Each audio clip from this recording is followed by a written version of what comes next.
Yes, good morning. What's making food cost more? If and when will the rising prices end? The questions we're all asking every week as we walk around the supermarket, scrutinising those prices like never before. So January's figures told us that the cost of groceries had increased by 16.7%. Now, that is the highest rate of food inflation since records began in 2008.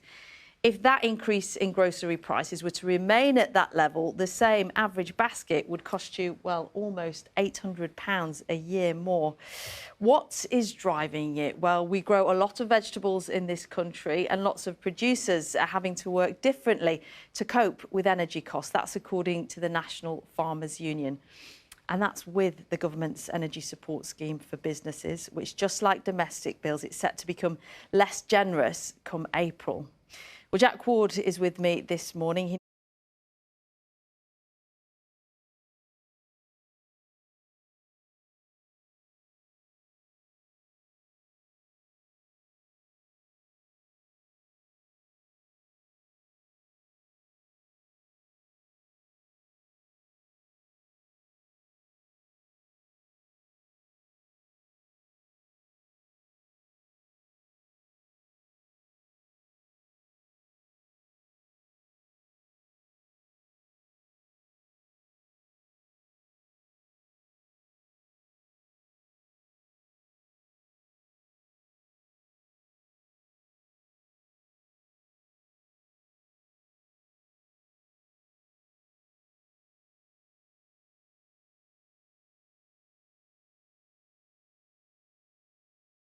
Us a little bit more. So can you quantify, when it comes to the costs for growers, how much inflation is having an impact on them? Yeah, certainly. And then there's the 17% inflation, say. They're having to absorb that extra 8%. They're having to absorb that.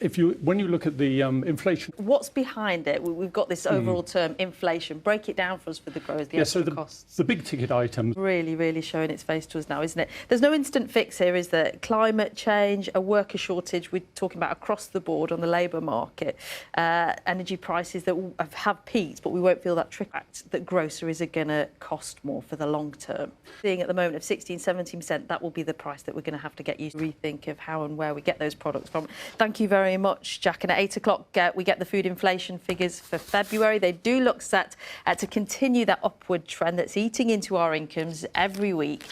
Remember, if you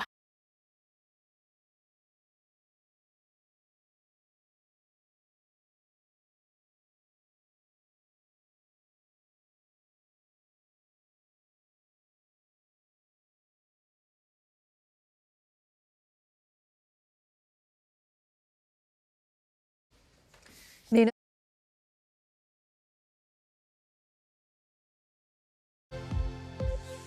Long, we're going to have to get used to these prices. We won't.